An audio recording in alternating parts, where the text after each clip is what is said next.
is woensdag 15 januari, de dag dat Nederland het beste land is voor het eten en keepjen van zo'n eten. Friesland een begin maakt met het recyclen van wc-papier. Ja, en wij in Bient praten over UFO's.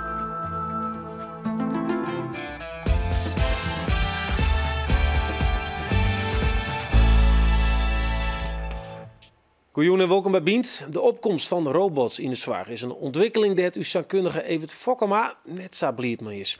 Maar waarom eens net? En Joen deelt treien van uw feuilleton oer Adam de Hutrieder. En u dat skaat maakt het hem een erem los. Maar het bekende zwierde voorwerp. De smid komt dichterbij. Exact 40 jaar lien wie op de Godiek het praat van de dag. UFO's en in en om het dorp maken tiental mensen melding van vreemde luchten in de lucht. Nou, in 2014 is het boeten Iertse Libben en de UFO's nog altijd een onderwerp van discussie.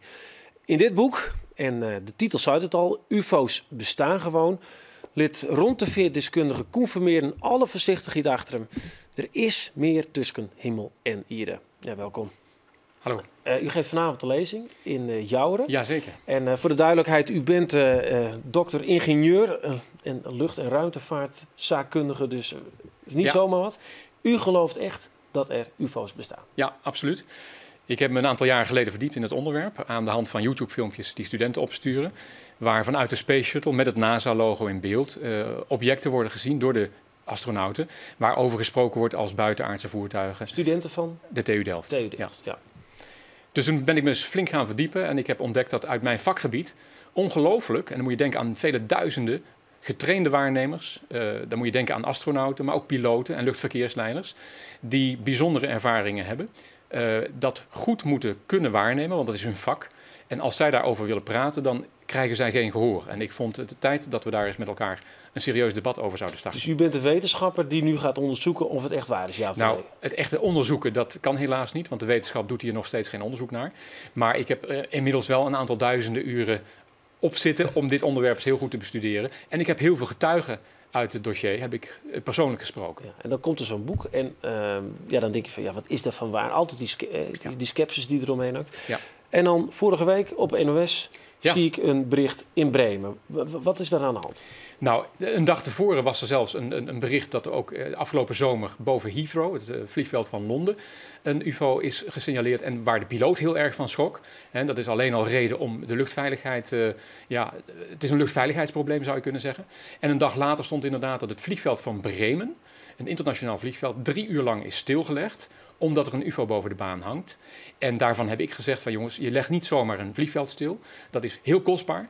En de mensen die dat moeten beslissen, dat zijn luchtverkeersleiders met name, maar ook in dit geval. En die hebben dat gezien. Kijk, dit is het beeld geloof ik wat wij van YouTube hebben gehaald. Ja, je ziet iets in de lucht. Maar het was zo extreem, zei u, dat dit moest wel iets apart zijn. Nou, het hing min of meer 3 uur lang stil op een plek waar je dat niet mag. Hè? En stilhangen en geen geluid maken is een technologie die wij niet beheersen. En nogmaals, betekent dat meteen ook dat het een buitenaards... Nou, dat betekent het niet meteen. Het is zeker ongeïdentificeerd. Het zat op de radar en het is met verrekijkers bekeken. Er is een politiehelikopter op afgestuurd. En zij konden met elkaar als experts niet vaststellen wat het was. Is dit dan bewijs, volgens u? Dit is absoluut bewijs, want een radarbeeld is, zou je kunnen zeggen, fysiek bewijs. Alleen, het blijft ongeïdentificeerd. Dus maar we moeten wel onderzoek gaan doen. Zijn dat dan die koepels? Kijk, we hebben hier een foto op onze... Zijn dat die dingen die ze zien? In dit geval kennelijk niet. Het was meer toch wel een schijfvormig, bolvormig object. Maar zoals je terecht zegt, je kunt dat van de beelden niet zien. Dus wij moeten op afstand ook maar gokken wat het is. Maar er zijn inmiddels zoveel mensen die de meest bijzondere objecten hebben gezien. Dan moet je denken aan bollen, maar ook aan schijven, driehoeken, cilinders. En het gamma is vrij groot. En als dat gedaan wordt door getrainde waarnemers, luchtverkeersleiders, ja, dan moet ik dat als expert serieus nemen. Ja, kijk, u kunt even meekijken naar de beelden van YouTube. Ja, wat is dit?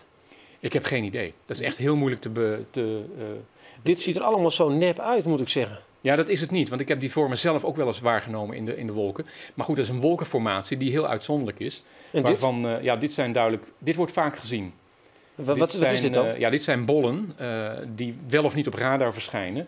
En in ieder geval zeker ongeïdentificeerd zijn. Maar nogmaals, er wordt heel veel waargenomen. Waar ik vooral naar kijk, zijn de getuigenverslagen van mensen uit het vak wat ik beheers.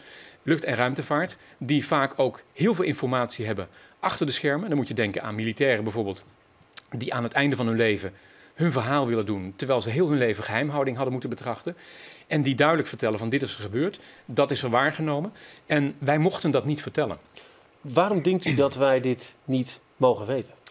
Wat experts in dit vakgebied daarover zeggen is van, als we dit buitenaardse, want zij zeggen het is voor een deel buitenaards.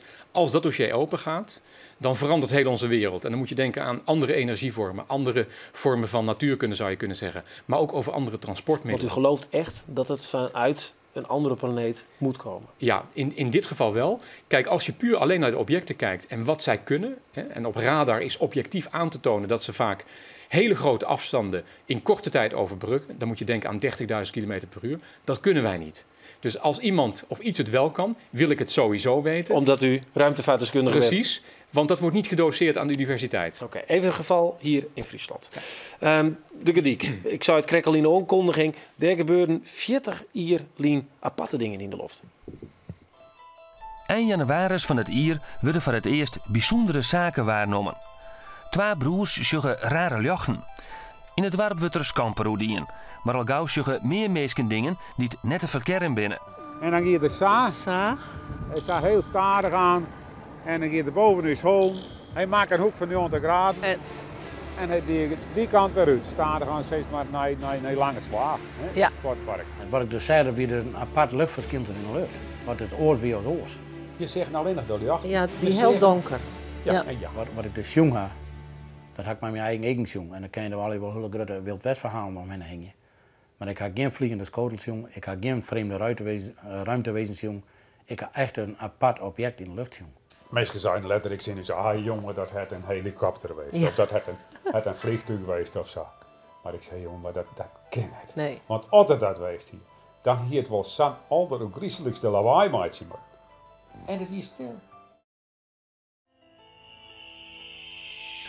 Alhoewel ze op een Gediek net in Star Trek leeuwen en geen ien nee 74 meer wat geks in de lucht zien ha, zie je de meesten niet zo geweest ha nog altijd naar een verklaring.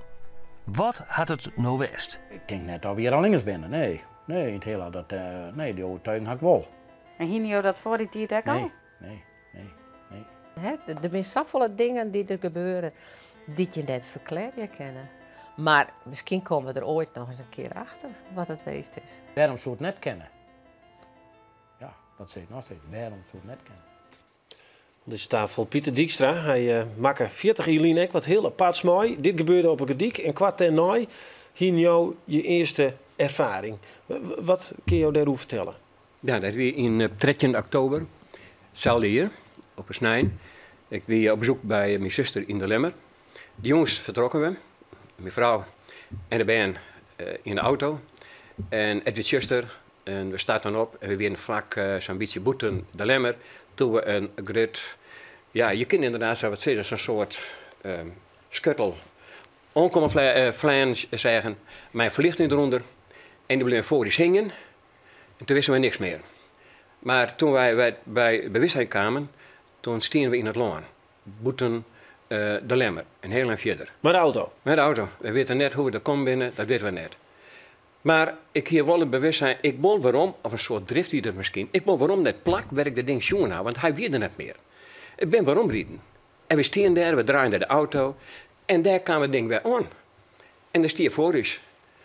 En ik had controleerd, als dat gezichtsbedrag weer, nee, ik zeg het 100% Je viel het echt. Dus echt voor het eerst van je leven zeggen, ja. Daarvoor leefde je er net in? Nee, want ik zou heel kritisch zijn ten opzichte van dit. Op een Gediek? In Gediek, ja. Want jou ben ik een man van de Volkssterrenwacht, in Burgen, piloot. Ja, ik ga nooit in UFO's lood. Totdat deze ervaring. Maar deze ervaring was zo vreemd, want mijn vrouw zei dat we dat wakker beleefd hadden. Ik zei, we hadden dat één keer in de land staan. Maar dan ben je voortreden, maar op een hele vreemde manier. Ten eerste, ik ga nooit een tegenligger jongen. Het is smoor er ook bij mij, maar ik moest naar Burgum daar. Ten tweede, we drukten mij ons lief vooraan naar het Ruta. Ik hier het stuur zou wat in de magen zitten. Zou ik heel die rieden. En weer telepathie. Wat ik dacht, sprits mijn vrouw uit. De hele reis. En we hadden het gevoel of we zitten boven de auto. Tot we bij de jouweren weer. Daar zwonken we aan. En ineens zeggen we hem dat lag boven Jarreveen. Ja. En hij trok mij eens tot de bedrachten weer. Toen we hier voort We moesten terugdrachten heen. We waren bij de viaduct bij Niergeer, die weer toen in aanbouw. En het eerste zeggen we boven is, toen begonnen de hele vreemde handelingen te werken. Ik dacht bij mezelf, ik wil getuigen hebben. Ik wil dat nummer onthoren van die auto die voor me riet. Voetje, het weer voort. De hele auto die zit onder het vuur. Wat het is een prachtig verhaal. Maar ik wil dit. Nee, het wordt wel. En we winnen bij Burgum. En dan eerst weer klap vliegen we achteruit. En dan zeggen we, denk maar in snelheid. Haast als het jacht, hoe je gaat zeggen, wie die voort. En dat wie voor mij is merkwaardig. U hoort dit verhaal. Ja, het is in het Fries, maar u ja, dat u ik het kon kent. het verstaan. Is dit nou een waarneming die u gelooft? Nou, hij komt heel veel voor over de hele wereld. En ik beschouw Pieter toch meer als een getrainde waarnemer, omdat hij natuurlijk ook zelf piloot is. Maar ik ken dit soort verhalen ook van mensen die op de basis van Soesterberg werkten in Nederland. Een basis waar atoomwapens lagen en waar ook dit soort verhalen gewoon de ronde doen. Van mensen die dus echt aan zijn gesloten, waar kunnen nemen. En dit soort verhalen ook met vrouwen en kinderen in de auto hebben meegemaakt. Toch wil ik even een kritische noot, ook over het boek. Op internet kan je ook lezen dat deze verhalen dus weer niet kloppen. Door sceptici wordt terug. TU Delft zegt, als we bellen, ja, Conformeren is een medewerker voor ons, maar dit is zijn persoonlijke titel. Ja. Als uw eigen universiteit u al niet gelooft en niet meegaat, hoe moeilijk heeft u het dan om dit verhaal, dit onderzoek toch te krijgen zoals je het wil? Want we moeten ooit eens bewijs krijgen. Dat is heel moeilijk en dat bewijs is er wel, zeggen alle getuigen. Ja, maar ik wil gewoon een buitenaards wezen. Ik wil zo'n apparaat hebben. Ik ook. En daar is het wachten dus. Daar is het wachten op. Alle getuigen, bijvoorbeeld uit de militaire wereld, zeggen er is bewijs genoeg. Inclusief neergestorte UFO's, inclusief bemanningsleden van die UFO's. Alleen dat zit zo diep verstopt, dat mag niet naar buiten komen. Oké.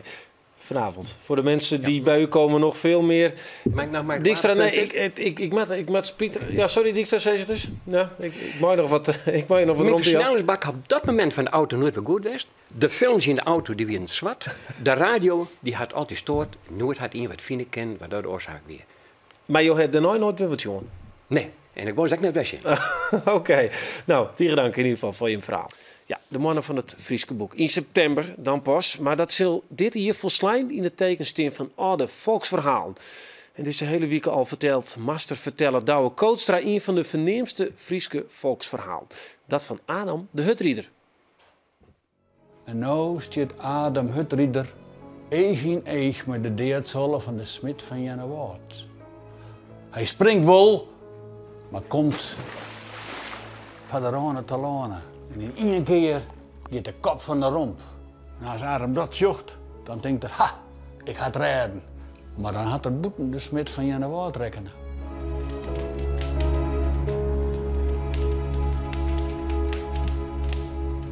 De kop, de deertskop, komt vlokkend en rachend en skellend, zaagend achter hem aan. En dat gaat hut, als een koel, als een explosief, gaat hij in de achtervolging. En wat Adam net weet is, dat onderwetter de romp van de smid van Jennewoord al lieke hut meegaat. En dan, als Adam denkt dat er wat meters wint, is er in een west een zwart plak. Maar mooi wit in de midden de mannen. Hij kan het links, hij kan het rechts, hij kan alleen nog maar weer springen. En dat dochter. En hij rijdt het weer. Maar rek het al over de kop. Valt, doezelt even, gliert een eind. En ik de kop springt. De smid liet het net zitten. Maar komt krek, we net oer dat brede weg heen. Maar hoe is het toch mogelijk? Ja, het is een duivels verhaal. Zo is het. Hoe is het mogelijk? Die romp die komt er ik krek aan en dat kletst er op elkaar en dat vriest vast. Want ik zei al, het vriest, dat het ongelt, dat het knapt. En de smid verrot hem met voorhammer en al uit het ijs en begint twakken ze voel aan die achtervolging. En Adam denkt alleen nog maar, ik moet zien dat ik in een born kom, in een dorp. Watten moet je lezen, waar is de ingang van de veert? Want hij weet dat de macht van de smid minder is als er tussen de hoezen zit. En daar uiteindelijk is de ingang van de veert. Maar dan schutter ik in het lucht van zijn grote rode vreun daarachter een groot skaat jonken hem verschijnen. Het skaat schoot op jonken hem. Een punt moet ze. Wat breeds, het wordt heel tijd langer. En uit het skaat maakt het hem een erem los, maar het bekende zwierde voorwerp. De smid komt dichterbij, zilt slaan, doch de hammer omheeg, onderhellen de hammer en dan In een zet Adam de redens dwars op het ijs, houdt het op voeten en de smid veegt het finaal bedel. Vliegend achter de hamer aan en de gerre bedar is in het hienste ijs. Zo klem als een knie voor de kriesdagen, denkt Adam. En hij zet au, hij zet weer au, deer in een. Maar de smid, bang dat zijn slachtoffer hem komen zal, pakt zijn laatste krachten bij elkaar, griep de hamer en denkt, ik krijg hem, ik krijg hem. En die vliegt er achterom, nou dwars er alles in. Want nog nooit is hem een slachtoffer ontkomen. De hamer heeg. En dan is Adam tussen de hoezen. En hij weet dat daar de macht van de duivel, van Jennewoord, van de smid wat minder grut is. Alleen nog in het wetterland is er oppermachtig en hij denkt, ik ga het redden. En dan zoes het er als een zwel met de wien in de reg. Onder de bregen de draai van Wattentrog. En de smid zit hem nou deun op de hakken en zil tas slaan.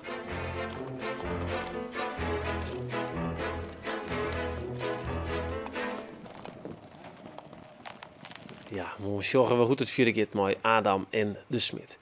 Hij heeft zelfs nog ook een mooi volksverhaal. En kennen jou dat in een verhaal van ongeveer 1000 woorden opschreeuwen. Stuur deze dan uit bient@omroepfriesland.nl. En waar wordt jouw verhaal verfilmen bij ons in Bient. Ja, ik pak hem er even bij. Dit leren en schattige zeehond zie. Had ik dan even een ai. Ja, dan beweegt hij. Dit is dus net een knuffel. Dit is een robot. En die wordt broekt in de zwaar. En even Fokkema, welkom. Daar zou je van, nou ja, dit is een soort van ontwikkeling. Ik weet net wat ik ermee maak, want daar is het een soort oudere mensen. Wat vies je van? Zoest dit mooi? Neem je leppen hier. Pak hem maar even vers, misschien kun je er even onder wennen. Nee, ik kon er net aan het wennen. Dit is een ding, hè? Ik wil het even nergens om, maar het is een ding. Maar wat is die eerste reactie? Had ik zei even roer. En dit is dus bedoeld voor mensen die dement binnen en die dan een bepaalde. Nee, ik kan me voorstellen, maar goed, we hebben er een gast voor bij ons en die zal daar de positieve kant van doen. Maar ik heb ze minstens een paar kanttekeningen bij. Nou, vertel, die eerste reactie. Ik wil gewoon eerlijk die eerste reactie krijgen. Een robot bij de mensen die het dement binnen. Wat zoest ervan vinden? Nou, ze zoeken ze me wel van wat tjoe gemaakt. En dat is net gauw clear. Maar in de vaste plekken, met bloed een ding. Hè? Ja. En daar kan mensen zeggen van, de zeehond jouwt leefde. Nou, dat ken het, vind ik. Maar wat ik zie twee dingen. Het eerste is dat ik denk dat zo'n zeehond een soort fopspeen worden. Ik kon er net een goed Fries woord van vinden. Maar dat is stiek is dan. Ja? Okay. Ja. Maar we het fopspeen houden, weet iedereen weet hoe je het. En een fopspeen is iets van als mensen onrustig binnen. Bij Ben is dat ik. Ben met goelen, wat is dan een fopspeen en dan best het eerste uren. Best er even van aan. Maar dat is dus net echt van wat er echt onder hoorn is. En maar dat je het om rustig te krijgen. Dat vind ik een gevaar. Maar dat is ook een beetje van, ik vind als mensen dement binnen, dan beschit dat net dat die mensen geen persoonlijkheid meer hebben. Hè. De grootste misverstand hoe dementie is dat mensen kind worden. Alsof het hele verleden en het hele leven wat ze gewoon hadden net daar docht. En ik denk dat mensen, ik ook kies er net meer bij, zoals je het dan. Toch iets in zichzelf hebben wat ze hun hele leven west hebben. Aan persoonlijkheid, hoe ze zich ontwikkelen hebben. Dat zit in die mensen. Want als je dus oud bent, moet je net knuffelen dus mooi zo'n zegel. Vind je ook? Ik vind dat een aantal mensen te kwad dorst. En mijn uitgangspunt is altijd van, stel je voor dat het hetzelfde is. Als ik nou bij mijn volle verstand denk van, ik zit letter in het verpleeghuis. En ze doen met zo'n ding in de hand trillen. Dat zoek ik dan nou zeggen van, ik wil nog een wilsverklaring al lezen van, dat wordt letter net. Nou. Even naar de andere kant. Annie Hebber, welkom. Je bent van Zwartgroep Hof en Hiem. Ja. En ja, hoe heet die Palo? Heet die, of Paro. Paro? Ja. Je drukt op een knopjes en toen die het en dan kijk op zijn aaien. Ja, inderdaad. In broeken is ze dus? Ja. Wat is nou nevens jou het grote voordeel aan een zeehond die het op de schutter loopt? Deze wijze kennen natuurlijk toevallig is nou een zeehond. Ik merk altijd bij we hadden een woonzorgboerderij, daar waren 12 dementerende mensen. Het is net zo wat Evert zei van we drukken die in de hand, dat beest is er gewoon. En je merkt dat sommige mensen daar zich daar ontrokken voor je. Wat vinden ze dan? Wat vinden ze er nog? Ze vinden het jouwt een stukje geborgenheid, denk ik, veiligheid.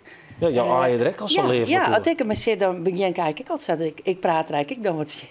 Ja. Dus mensen zitten het wel in mensen. Mensen mij graag iets. Zullen we eens zien hoe dat werkt in de praktijk bij hem? Want dan hebben we West om te filmen. Ja. Maar ik ben wel blij, man. Ja, hij nou schijn maken, maar dat kan je ook schijn, hè? Dus krijg je schijn uit de grond. Ja, het is mooi dat er geen werk meer is, nou. Ik kreeg jongens, ik heb het kostje daar lezen. Dat meest net, dan kreeg je dat in de muur uit de bek. Zo, hij leeft en hij leeft elektrisch, dat is de werkelijkheid. Ja, dat is de werkelijkheid. Hij komt het jongens onder stroom. Ja. Jongens moet er eten. Ja, dat is hij niet. Ja, dat is hij niet. Verder hoef je er niks aan te doen, hè? Niks. Ja, nou is een van de zaken die we in de tuinrieding toch... Oké, we zeggen mensen knuffelen mooi. Nou ja, maar is een zeehoen. Ja. Zou het... Ik denk dat je nee zegt, maar ik wil toch weten... Zou het zo wezen kunnen dat je denkt... Ja, die demente persoon moet even wat aandacht hebben. Ik maak even bij een oordeel... Ja, je hebt die zeehoen, kies lekker knuffelen en kan ik even wat doorstaan. Nee, gebeurt? Inderdaad. Nee, is er echt net een risico op dat die kant uit gaat? Nee, deze man is een mooi voorbeeld van. Die is best wel heel zelfstandig nog. En eigenlijk zit hij de hele dag, hij komt aan in de kamer en hij pakt de zeehoen. En die zit er gewoon bij. En hij zei het zelf ook wel van, vroeger had ik een echte hoen thuis. Nou, die kan ik je net hebben, want dan maak ik hem uitlitten. En dat wil ik net, ken ik net. Dus dit hondje is mooi skin en ik kan ermee praten. Dus die zit het echt als nou, zien. Ik denk dat er een stuk veiligheid uit helpt. Veiligheid, Evert? Ja, nou, in dit geval denk ik bij zo'n man, dan vind ik het ook iets triest hebben dat die man zei, ik kan het zien praten, hè? Maar hij kan er net zien praten, dat is flauwekul. Het is gewoon, het hier een stukje bont wezen, Kim, wat lekker warm opvielt. En dus hij kan er net zien praten. Dus dat is wel, daarom heb ik op zijn minst, heb ik er enige moeite mee.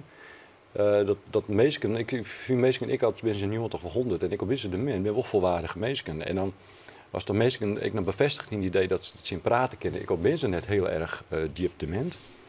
Ja, ik ben er wat huiverig voor. Mag ik je een vraag stellen? Op het moment dat die man dit net dwam mij, veroordeelt hij dan?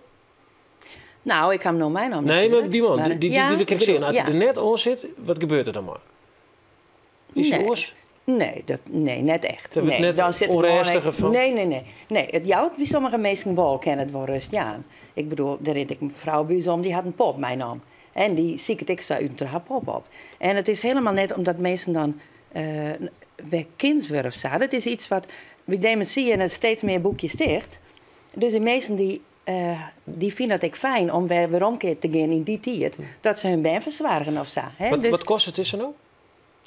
Nou, volgens mij iets van 5.000 €. €5.000. Dat is een bakje geld van... Ja, ik vind het leuk, ik kan er wel even maar prutsen. Ja. Maar nou is het zo dan een zoon of een dochter van een persoon bij jou in Lepperheem. Die zegt dit. En die denken, ja, mijn hart is dement of mijn mem. En dit zou hem helpen. En die keep je zo'n robot van haar hart of mem. Zo stoot het dan bij hem erin letten? Ja, ik bedoel, ik vind het net dat ik dan net oer. Nee, dat net? Nee, dat sowieso net. Want ik vind dat is hun heid en dat is hun mem. Maar ik ga er wel vanuit dat u meestal van de verzwaring van met hun praten. Want ik denk van, laten we dan zien van, we hebben bijvoorbeeld bij u op een van de afdelingen hebben wij bijvoorbeeld een kat, een echt een huiskat. Maar zet er dan een echte hoon in, denk ik. Een echte hoon. Gaan we trouwens ik, ja? Je hebt een echte hoon. Ja. Maar kaninen of kaninenhokken en let mensen op die manier. Maar dat is wel iets wat bij mensen past. En bij de persoonlijkheid bij de persoon die de mensen west binnen, dat er iets bij past. En zwaar wel, ja goed, ik heb daar enige... Ja, dat is duidelijk. Laatste vraag aan jou. Is dit nou de toekomst? Dat dit aan zeehoen, misschien nog meer... Nee, dat zie ik niet. Nee, ik zie wel dat er steeds meer hulpmiddelen komen in de zorg. En dat vind ik net erg in die zin. Stel, doe weinig aan zijn thuis, want heel veel mensen wij aan zijn thuis. En ook als een hulpmiddel krijgt, dat je toch wat onafhankelijker bent, dus wat zelfstandiger wij kent, dan ga ik er een bezweertje in. Maar dan hebben we het oren ding dan over een robot en een paro. Ja. Nou, paro, ik zou zeggen, zwaai eventjes naar de mensen thuis. Ik zal die nog even naaien. Dit wie bient, Varioen. Ja, dat is wij zijn er waarom. Ik wens je nog een hele goede jong verder.